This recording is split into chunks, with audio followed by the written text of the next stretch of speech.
Okay mga kababayan, Chris Ulo po at welcome po rito sa ating YouTube channel. Okay mga kababayan, mga kanalays, pag-usapan ho natin itong dalawang abogado ho ng SMNI or dalawang abogado ho yata ito ni Pastor Kibuloy. Siyempre, sino pa ba si Pastor Kibuloy? May-ari ho ng kaluluwa ng mga DD shit at saka may-ari ho ng kaluluwa ho ng mga taga kay OJC, di ba? Na kung saan mga kababayan, nandiyan ho silang dalawa sa may Department of Justice. Dito sa Supreme Court. Hindi ko alam kung anong ginagawa nila ron. Pero tinanong ho sila ng tinanong ho itong dalawang abogado ng mga mainstream media or ng mga reporter. O, siguro may mga vlogger din diyan.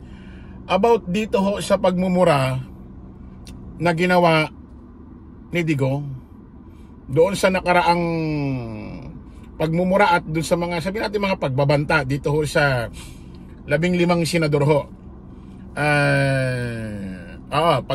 Walang pagmumura nun. Kumbaga, pagbabanta o sinabing papatayin na lang ang 15 senador para makaupo yung kanyang mga tuta, mga kanyang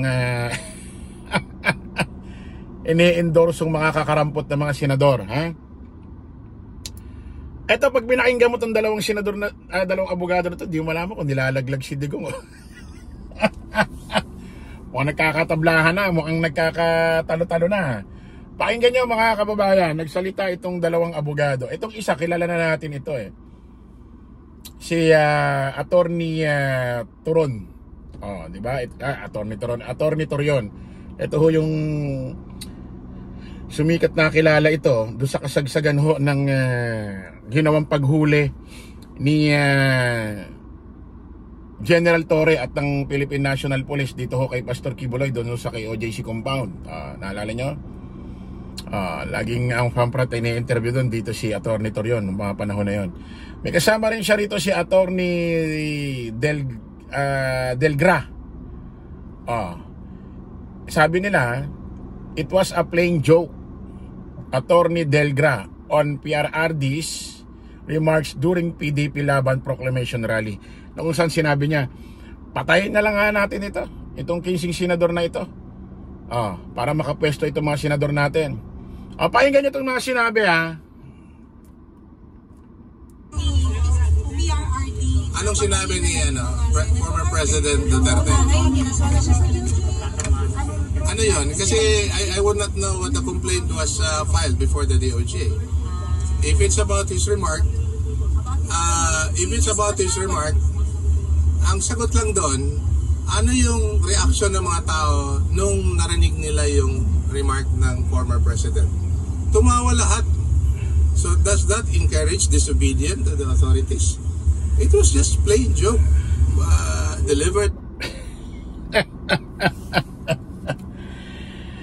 Alam niyo mga kababayan, ako naniniwala talaga na hindi hahayaan ng Panginoon ng nasa taas na hindi porkit ang abogado hahawak sa kaso ay magaling, ibig sabihin mapagtatakpan na ang ang katotohanan ang mga ebidensya. Isipin mo mga kababayan, kung hahayaan ng Panginoong Diyos na lahat ng magagaling na abogado sila na lang ang magiging dahilan para manalo ang kaso, wala nang hustisya. Hindi na natin makakamit ang hustisya. Ano punto natin? Dito ako naniniwala na kahit gaano kagaling ang abogado, kapag ang pinagtatanggol mong complaint ang pinagtatanggol mong kliyente mali, talagang matatalo't matatalo Diba? Napatunayan na natin yan kay Attorney Topacio. Diba si Attorney Topacio, napakagaling na abogado. Diba? No doubt, diba? Nagaling na abogado si Topacio. Hinawakan niya yung kaso ni Dennis Cornejo. Ano nangyari? Di ba talo? Ang nanaig pa rin yung katotohanan, nanalo si Bong Navarro. Di ba? Eto, ayon dito sa abogadong si Attorney, malamang ito si Attorney Delgra kasi ang katabi niya si Torion It was a plain joke, sabi niya. Kasi nung sinabi raw ni Digong ito, napapatay yung 15 senador, nagtawanan yung mga tao. So, ibig sabihin, Attorney Delgra, bumabatay ka doon sa mga taong tumawa. Kaya, ibig sabihin, joke yung sinabi ni Digong. Ganon. Ganon ba ibig mo sabihin, babatay ka doon? At saka nakakapagtaka, ang daming nagtatanggol kay Digong dito sa demonyong ito. Demonyong ito, dito sa taong ito, sorry.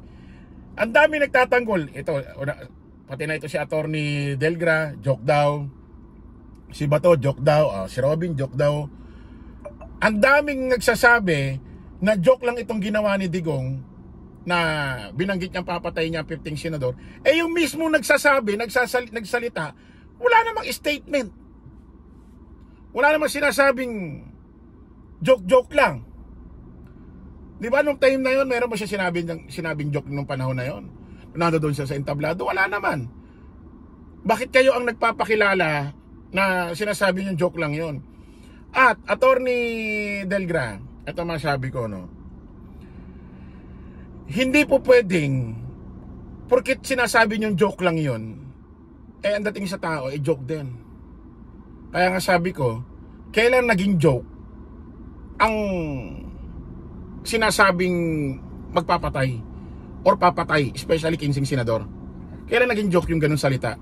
Kailan pa nangyaring joke yung ganun? Ang problema kasi, para bang gusto nyo i-drive yung mga tao na kapag joke, kapag sinasabi yung joke, susundin na lang din namin kayo. Joke na lang din.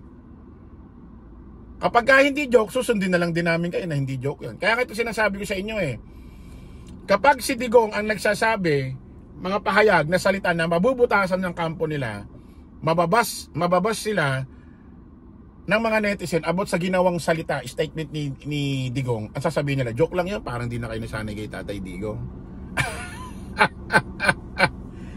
Pero kapag sinabi ni Pangulong ni Digong, ang mga paratang paninira kay PBBM, pag tinanong kayong ganun, ano kaya sasabihin nyo? Joke kaya yun?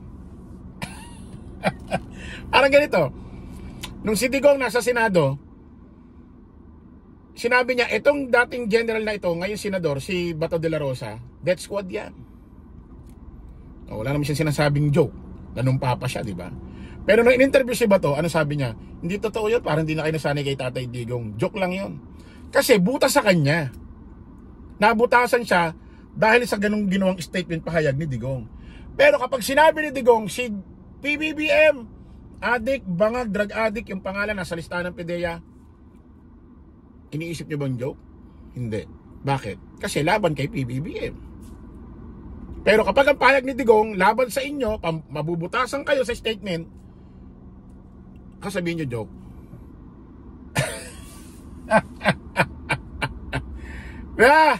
Ganun lang Tapos sabi nitong abogadong ito, Attorney Delgra, ang sabi niya, nagtawanan lang daw yung mga tao. Ay nasabi niya, pakinggan niyo. By the former president. So no serious guy would ever file a case against him because obviously it was just a joke. Sabi sir, former president nga, sabi tama ba na ganito siya magsalita? Just like anyone else, ma'am. In that sense. It requires criminal intent. Wala namang criminal intent. People nga naman na kung patayin nga yung mga senators. Wala nang, actually, in that sense, if you're going to blow it out of proportion, probably ikaw yung isa dun sa mga hindi tumawa. All of us just laugh off what was said by the former president.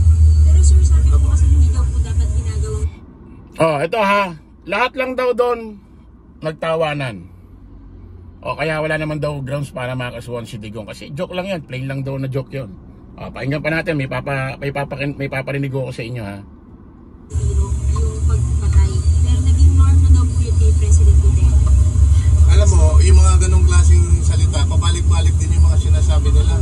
You have known the former president even before when he was mayor and then he became president. Ito, ayan na. Anything. Patapos na to. Ngayon mga kababayan, teka lang.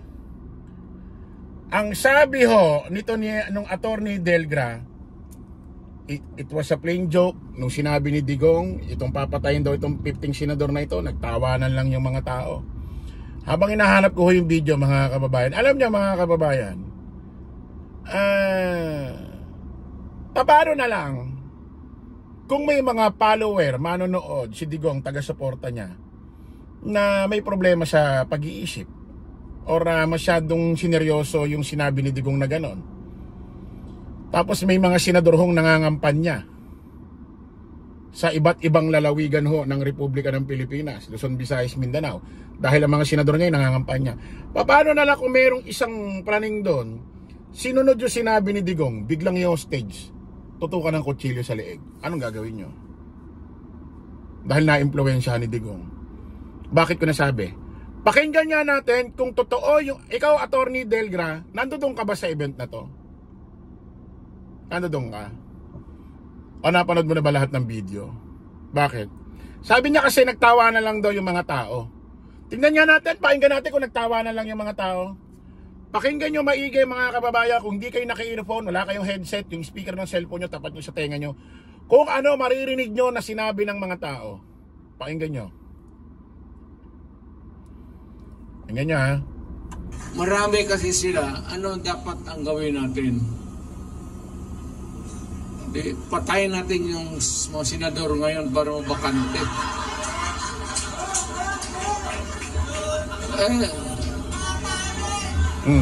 Ha? Narinig nyo? Ano sabi? Ano sabi sa audience? Patayin! Nakaka-encourage o hindi? Ayan ang hirap, tinatanga nyo yung sarili. Yan ang hirap sa inyo eh. Handa kayong gawing tanga ang sarili ninyo. Handa kayong lunukin ang prinsipyo nyo. Handa nyong kalimutan ng mga pinag-aralan nyo, knowledge nyo. Makapagtanggol lang sa taong mali. Ha? Ano sabi? Ulitin nga natin. Ulitin nga natin kung totoo sinasabi nitong abogadong ito na nagtawanan lang daw yung mga tao. Pakinggan natin. Marami kasi sila. Ano dapat ang gawin natin? Patayin natin yung mga senador ngayon para mabakante.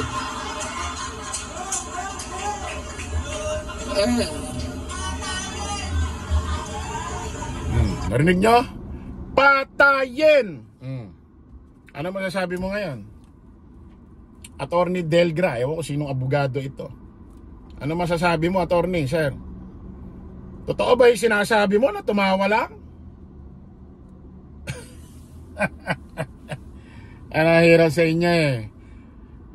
Okay mga kababayan, kita-kita ulit tayo sa panibagong live, panibagong vlog. Paalam po pa samantalangin yung lingkod, Dos Chris Ulo. Lagi natin tatandaan, don't follow the majority, follow the right way. Maraming salamat. Kita-kits mo tayo ulit. Bye-bye po.